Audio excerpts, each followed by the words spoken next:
Cairo, Seattle.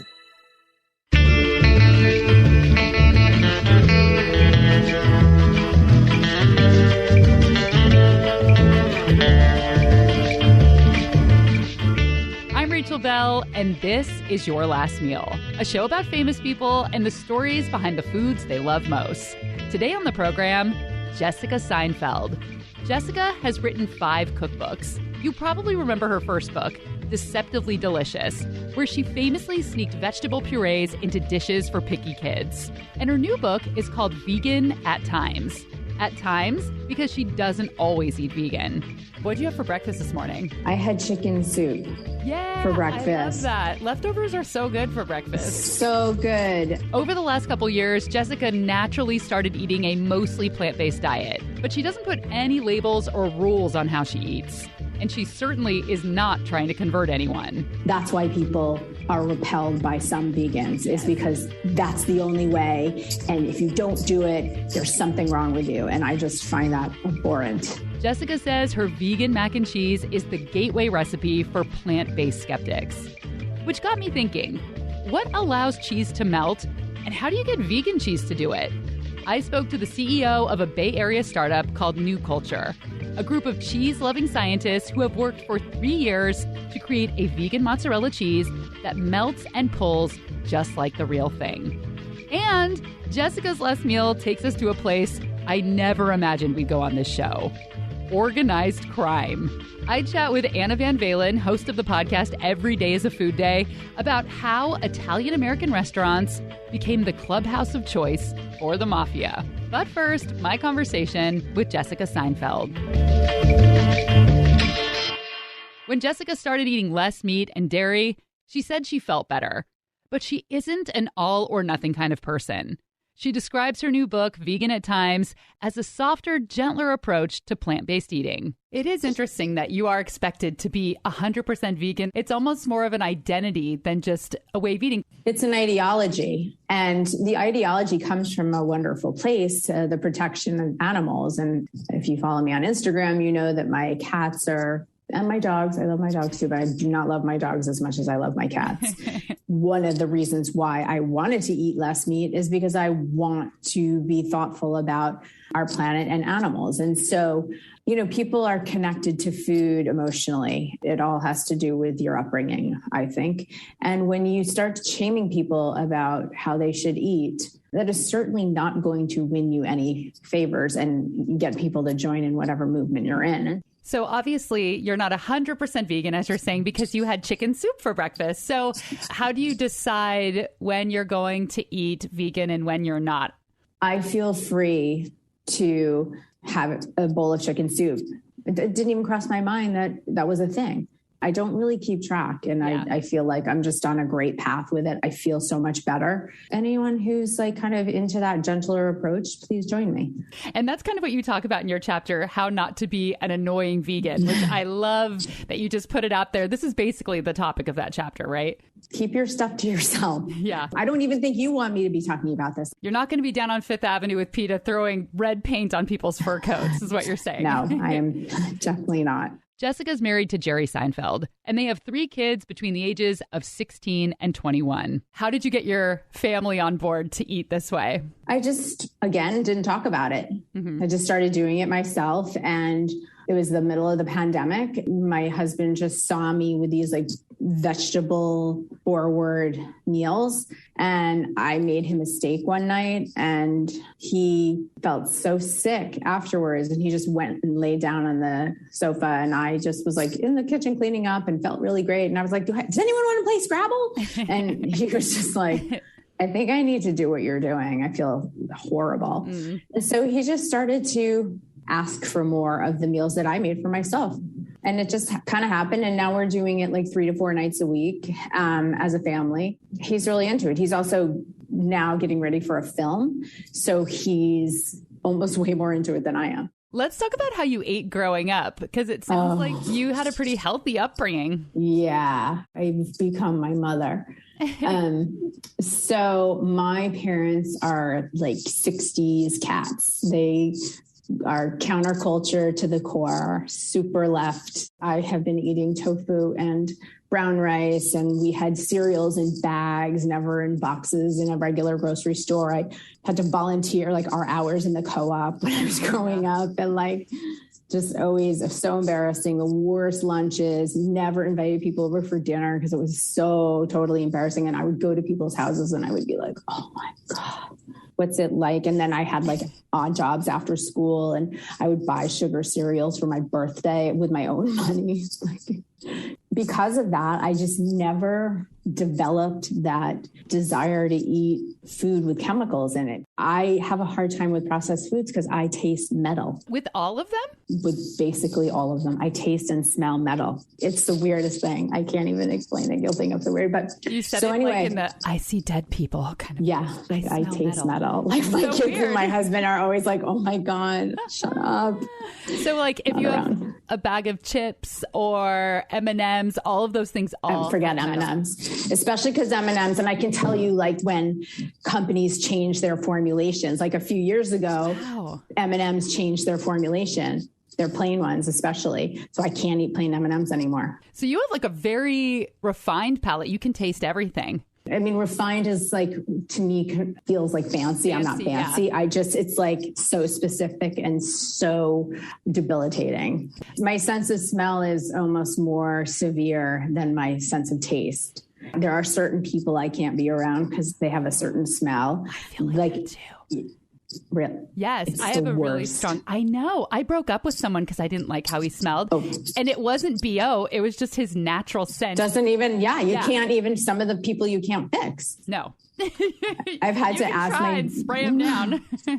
You're like, have you ever tried Axe? Yeah. What are a couple of your least favorite smells? You don't have to name any names. No people. This is going to sound really weird, and I'm sorry, but people's oxygen walking into a gym. Like their breath or just their... Just like walking into a gym that is not ventilated is literally hell for me. I can smell everyone's breath. I can smell what people had for dinner last night. I know it's like not normal. No, but I love this. The weirder, the better. Keep going. Like the smell of people's breath, period. Anyone's breath in my face. So that's why I love masks. I've been so happy. Yes. No, it's so funny. Like everyone has different, everyone's so different. People are so weird and crazy. We have to start something together, just like the smelling sisters. Just we can. You know who else is crazy? Who? Like us is Jake Tapper. He's another sniffy guy. Yeah. Yeah. We'll call it. Do you smell that? What is that smell? What is that smell? Yeah. Oh no, I'm sorry. People are going to hate me. But no. I'm sorry. This is not something I wish I was born with. It's driven me crazy my whole life. Well, you should be so lucky, like my grandma would say, because I interviewed Ben and Jerry, and I don't know if you know this, but Ben doesn't have a sense of smell and can hardly taste, and that's why their ice cream is so chunky and full of, cookie dough, because he needed the texture to be able to enjoy it. Oh, wow. Interesting. So I think I'd rather be us than nothing. Yeah, well, we can't help it. We're stuck. We're Here stuck it is. with this nose.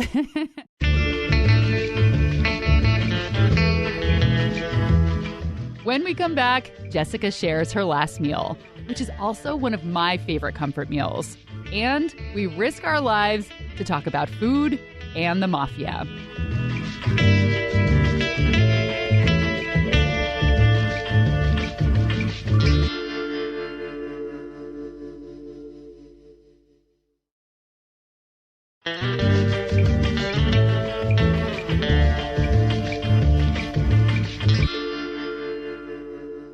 What would you choose for your last meal? It's just been the same since I was little. Spaghetti and meatballs and garlic bread, Caesar salad, and tiramisu. That is so good. Who makes the best version for you?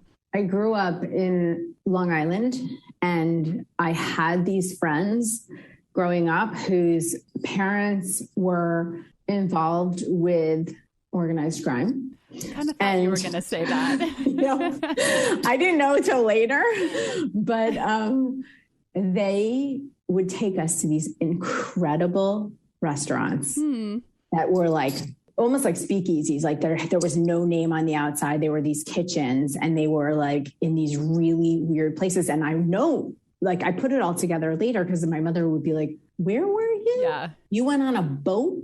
And so when I was watching The Sopranos, I was like, I'm having a weird vibe here. This is all like very familiar. It felt so clandestine. It felt so like, where am I? Like, this is so exotic. Those were the meals that we used to have when I was little. And I was always like without my parents. And I'm like, where are we? And so it really stuck with me. And then I went to University of Vermont, and there's this place in Burlington, Vermont, home of Ben and Jerry's. We would go to this place called Bove's, and they would have like $2.50 big bowls of pasta, like that students could afford. And it was just like, that meal is so connected to memories for me that it's kind of less about which version of it. Yeah. So growing up in your healthy household, was that something that your parents ever made? Yeah. Yeah. My parents would make that, but more as a treat, but not the meatballs. No. Because I was worried it was going to be like, you know, lentil balls and whole pasta. For sure. Falafel balls from the box. Yeah. No, for sure. That is such comfort food. When do you make that now? Like, what's the occasion? Oh, we just had it for one of my best friend's birthday dinners 2 nights ago. Spaghetti and meatballs. Yes. Who doesn't want to eat that? Oh, it's so good. How do you make your garlic bread? I toast the bread first, and then I take a thing of garlic, smash it, and then rub it first. Yeah. And then smear butter all over it. For her last meal, Jessica Seinfeld wants spaghetti and meatballs, garlic bread, Caesar salad, and tiramisu. Going back to your mafia childhood really quick, was it like the cliche red and white checkered tablecloth and the Chianti bottles with the wax? Okay. Yes. Yes. All of that. Oh my God. And like, I think it was in... I'm probably going to get killed. I'm either going to get killed or canceled from this podcast, but it's all going to hell anyway. It was like in this little place. I think it was because we were on my friend's boat. And I remember we would always park, and we would like go up this little side street and go in this like side door. And it was like this little restaurant, and everyone looked like someone in that world. And I was like Jewish girl from like the North Shore of Long Island. Like, my mom's a social worker. You know, like what? Yeah. God, and so, I think it was like one of the most exotic experiences I ever had in my life. And at that age. And so it really stayed with me, and it was real, real, real. That was the first time I really realized that I was Jewish. Was the Italians who would be like, oh, we have a Jew around. It was so funny. You're like, hi. I was so attracted to these people. I just loved them. Loud, boisterous, red sauce stained people. They made my family, like my Jewish family, feel really normal, I think. And so I was like just so into it.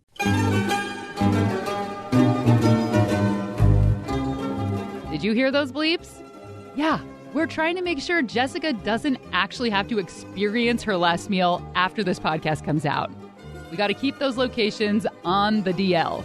But we can still talk about the history of mobsters and Italian restaurants, which starts with the origin of Italian restaurants in America.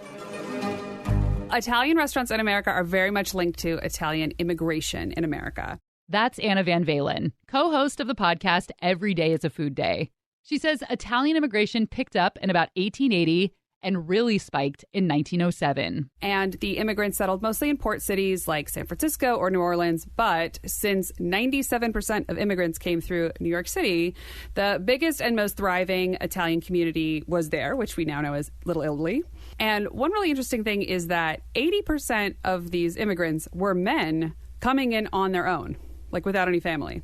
So these men needed a place to stay. And since they didn't have, their wives, moms, sisters, grandmas with them, they needed to be fed. So the original Italian restaurants were mostly dining rooms in boarding houses that fed these solo men. And so Italian restaurants, in other words, mostly fed other Italian immigrants. As for spaghetti and meatballs, that is an Italian-American invention. As a rule, Italians do not mix meatballs with pasta. So back in their old country, they didn't have a lot of access to things like meat, which was something reserved for higher classes in Italian villages. The poorer classes mostly lived on grains, fish, soups, and things like that. So when they got to America, the fact that meat was plentiful and affordable was super exciting. And so they added a ton of meat to their diet. And the meat kind of became a symbol of hope for life in this new world. So things like a giant meatball wasn't something from the old country. It was the total opposite. It was a reminder of what they could not get in the old country, and then the promise of the abundance of their new home in America. Okay, spaghetti and meatballs, blah, blah, blah.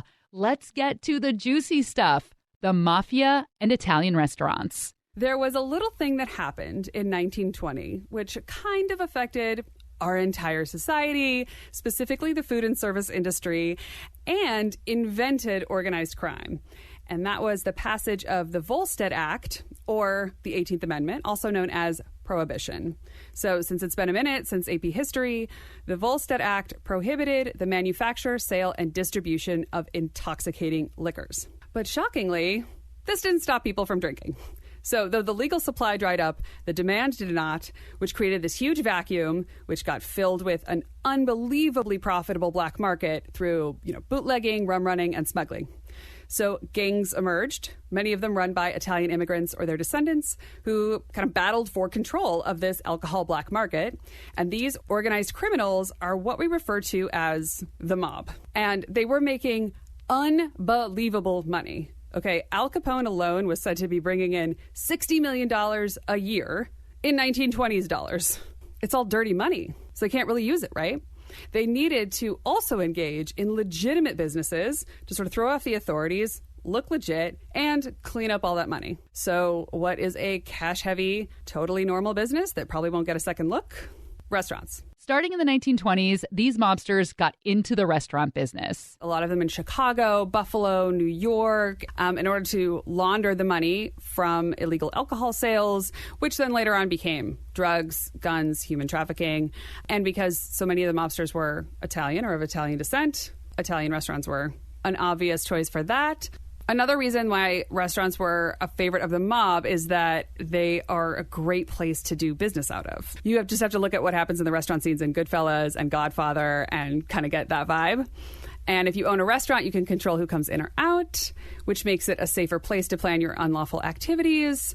Plus, if you want to sit around and have a great meal, drink a ton of wine, maybe have some prostitutes in, it's a lot more comfortable to do that than in other great places to, launder money like a car wash or a laundromat. You may remember Jessica saying that the food she ate at those restaurants was incredible. I read all of these stories of people saying that they'd been to mob-affiliated restaurants. And they were funny because they all said, I walked in and there were only these wise guys sitting there. Or I walked in and there were only like 5 people and they all stared at me. But every single one of these stories ended with them saying something like, but it was the best calamari I've ever had in my entire life. And I was thinking about that like even though their fronts and their purpose isn't exactly, to function as great restaurants, they still do. And I was just thinking about that, like why were they still so invested in making great food?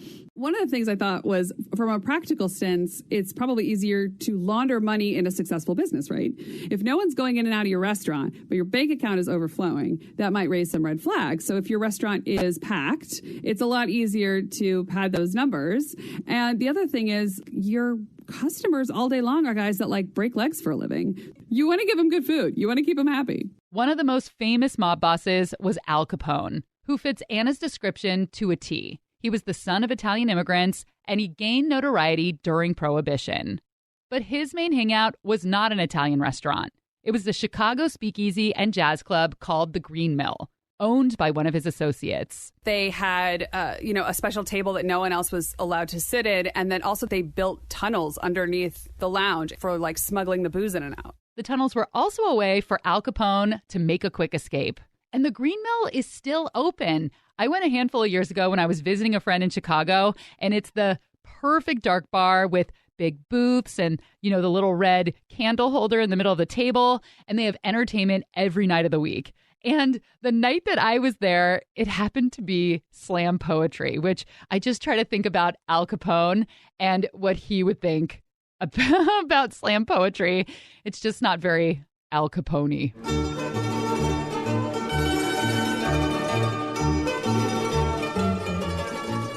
The Green Mill didn't serve Italian food, but that is what Capone loved to eat. And according to many websites on the internet, Al Capone's favorite dish was spaghetti with walnut sauce. It had an oil and breadcrumb base with toasted nuts and like cheese sprinkled on top. There was one thing that I kept reading everywhere, which was that Al Capone's sister sold his spaghetti sauce recipe after he died to Ragu, and that is the recipe that Ragu is based on. Is this true? Interesting. I've never heard that one. Oh, so it's true, as far right? as I'm aware of, that is not true. Sorry to burst your bubble. That's Megan Frank, head of marketing and R&D for Ragu, the pasta sauce brand of my childhood. Queen of Ragu. That's what I'm going to call you. Yes. Awesome. Love it. Okay. The truth is that Ragu started in the kitchen of an Italian mother in Naples, Italy. The real story is in 1914, a woman named Assunta Cantasano left Naples, Italy for America. She had little more than her family's beloved sauce recipe in hand. She immigrated to America, landed in Rochester, New York, met her husband there. And in 1937, in the midst of the Great Depression, they started selling their beloved sauce off their front porch to make ends meet and put food in the mouth of their 6 children. And this was the humble beginnings of Ragu sauce. So at that time, who was buying this sauce? Because today, spaghetti and meatballs, pasta sauce is just as American as apple pie. But I think we forget at that time, Italians were foreigners and immigrants, and there was some discrimination even against, garlic and, saying people stunk like garlic, which we love now. Yeah, no, great question. So it's interesting. So the availability of this delicious jarred sauce really did help drive the adoption of Italian cooking in the U.S. more broadly. So it was the first time that consumers could quickly and easily replicate an Italian-inspired meal at home.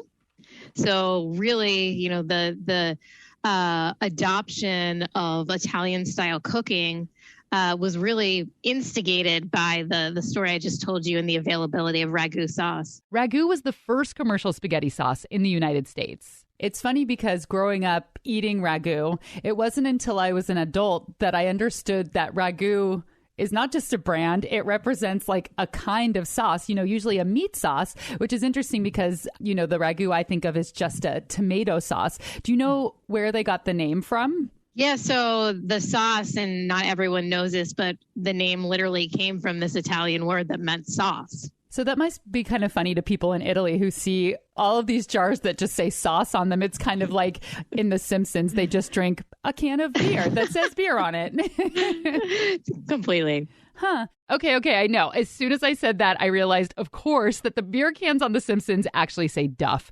But you guys know what I mean. And Megan pretended to understand what I was talking about. So you should too. When we come back, we'll talk about why most vegan cheeses aren't very good and how one vegan cheese company has found the scientific secret to making plant-based cheese taste and feel just like the real thing.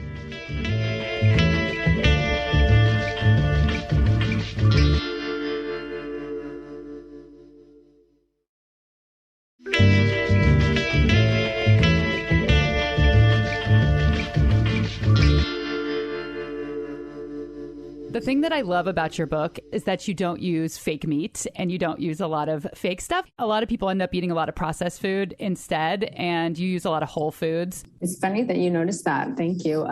Sarah, my co-author, and I, we tried to do this book without any processed foods at all, including like the cheeses and the butters. And then we just got to a point where we just couldn't really succeed at my original concept, which is like all the foods you really love, but made vegan. Mm-hmm. And so we got halfway through the book and then we were like, we need butter. Yeah.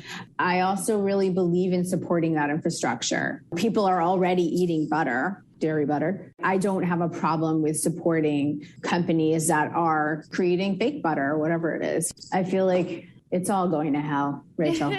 So like, what are we doing here? You You talk about your mac and cheese and you say that it is just as good as a traditional mac and cheese. So what's in it and how do you make it? Well, this was the gateway for me, this one, when I made it during the pandemic and my kids had like seconds and thirds and didn't know it was vegan. And then I served it again just last Thanksgiving for like 3 different families who came over for dinner, and all the kids and the grownups ate it, and everyone asked for like seconds and thirds. And that was when I was like, cue the fake cheese. Like, yeah. I don't care. Like, everyone just became much more open to vegan food, plant-based meals because of this cheese. It's just like regular mac and cheese. In the recipe, we ask for, plant alternative milk. Mm-hmm. I think that cashew milk works the best because it has like the least flavor later after you cook it. And it's just like same old mac and cheese, just what your mom used to make.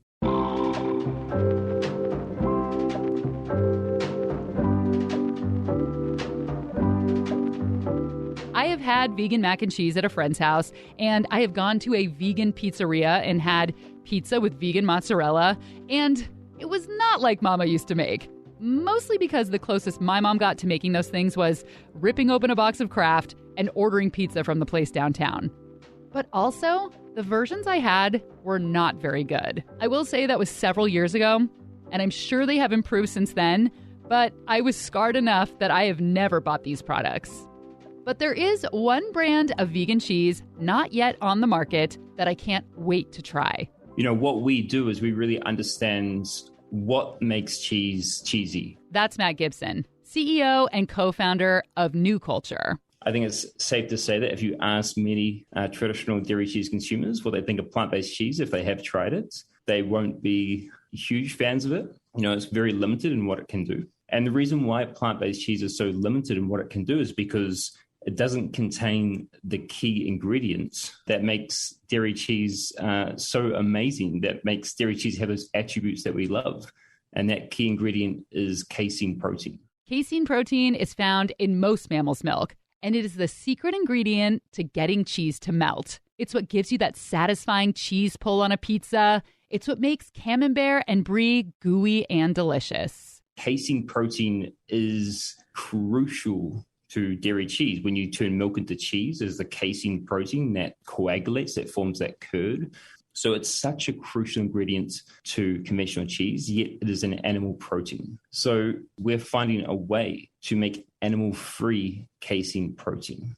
And by making animal-free casein protein, we can make a cheese that is indistinguishable from conventional cheese, whilst being much more sustainable, much more ethical. So it sounds like the casein is responsible for the texture of cheese. Yes. Okay. The texture, the functionality, a lot of the taste, it's really responsible for pretty much all the cheese attributes that you think of when you think of cheese. Are there any other flavorings that you add to your cheese? A lot of people use like nutritional yeast with home cooking to try to get a cheesy flavor. Do you have to add in other things besides this to give it a cheesy flavor? No. A lot of the taste of, say, more mature cheeses comes through aging that cheese. And what you're fundamentally doing when you're aging that cheese is you're introducing bacteria, which is breaking down the casein protein and breaking it down to smaller chunks of protein called peptides. And a lot of the taste of cheese, especially the sharp cheeses or the more mature cheeses, comes from those peptides. So again, we actually rely a lot on casein for those taste profiles. New Culture uses synthetically made DNA to create a casein that doesn't come from animals. You can order the DNA for casein protein literally on the web. Really? Yeah. When you get like a bag of DNA in the mail, can you see it? What does it look like? Yeah, it is a pretty costly process to order DNA and to make it. And so you literally get a very, very small little vial and, you can't see it. All you see is like a little bit of water in there. The DNA is in there, but it's in a solution. So it's incredibly small amounts. And then we can let nature amplify it and we can end up with a lot of it. What kind of cheeses are you making? We're first focusing on mozzarella, low moisture mozzarella that you would put on pizza because it is the highest consumed cheese in the United States. It recently overtook cheddar We also see mozzarella as having the poorest plant-based alternatives. When you think about plant-based mozzarella, it's really just a starch and coconut oil emulsion. It doesn't melt, it doesn't stretch. And, I'm not from the United States, but one thing I realized very quickly when I came to the United States is that people here love pizza. To Matt's knowledge, New Culture is the only company using caseins to make vegan cheese. He says most plant-based cheeses on the market are made with potato starch and plant-based oils. Whenever I hear somebody talking about why they could never go vegan, I always hear the same thing. I could never give up cheese. And I agree with that. Matt knows that people want to eat less animal products, but they're not going to do it unless there's an excellent alternative. Cheese is extremely unsustainable. Generally considered the worst food product after beef and lamb. When we think about greenhouse gas emissions, when we think about water use, when we think about land use. So we really need to figure out a better way to make a more sustainable cheese. After testing hundreds of iterations, Matt says they've made a mozzarella that they're really proud of. Later this year, they're going to let chefs start experimenting with it. And in 2023, they plan to start selling it to restaurants, just like Impossible Burger got its start. And then once they can scale the product and get the price down, it will be available in stores. But for now, they continue to test by making hundreds of pizzas at their headquarters. It melts. We can actually dial those knobs and we can get it to melt quicker if we want. You could argue that ours melts better. When you bite into a pizza, you want to have that pull. You want to have that stretch. And our mozzarella is stretching on par with conventional dairy mozzarella. It can withstand wood-fired, incredibly high temperature ovens, and it can perform just as well as in a conventional home oven. And I wish we could take all the credit for it, but a lot of it is the legwork done by casein. And that was Jessica Seinfeld's last meal. Well, thank you so much. This was really fun. It was really nice to meet you. Thank you for having me. Yeah, I hope I don't get killed or canceled from it. But if not, you know what? It was fun. Yeah, there'd be some kind of bada bing, bada boom, like some fun stuff like that. Some guy's going to come in looking for me. Oh, my God. Yeah, they're going to wrap you in a bunch of meatball and just throw you off the Drop me in the Long Island Sound. Yeah, exactly. Okay, anyway, well, have a great nice day. to meet you, Rachel. Nice to meet you, Thank too. you. Mwah. Okay. Take care. Bye. Pick up a copy of Jessica Seinfeld's new book, Vegan at Times, preferably at your local independent bookseller. Thanks to Anna Van Valen, co-host of the podcast Every Day is a Food Day. If you like to learn the history and salacious stories behind common foods, that's your show. Thanks to Megan Frank, head of marketing and R&D for Ragu. And thanks to Matt Gibson, CEO and co-founder of New Culture. If you want to be alerted to when their vegan cheese hits the market, you can find a link to their website in the show notes. Your Last Meal is produced by Laura Scott and me. Theme music by Prom Queen. Make sure you're following along on Instagram. Hello, Rachel Bell. I'm Rachel Bell, and this is Your Last Meal.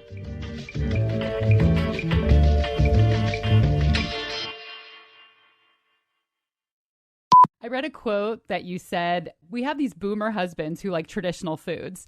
How did you get your family on board? Is that, I don't know, I read it online. That is most definitely not me. That's I don't so even funny. Boomer. I've never even said that word before. They must have made it up then because it was an article about you. That's so funny. I'm going to aquafaba. You're my aquafaba queen. That's what you are. I don't want to be known for that. No. I feel like the terminology in this world needs to be improved. Like nutritional yeast. Somebody has to fix that. Somebody's got to fix aquafaba. But Sarah, my co-author, and I yesterday were talking about it. Like maybe it was an Italian person who came up with aquafaba. Well, it's better than bean juice. Oh, yeah. Stop. Sorry.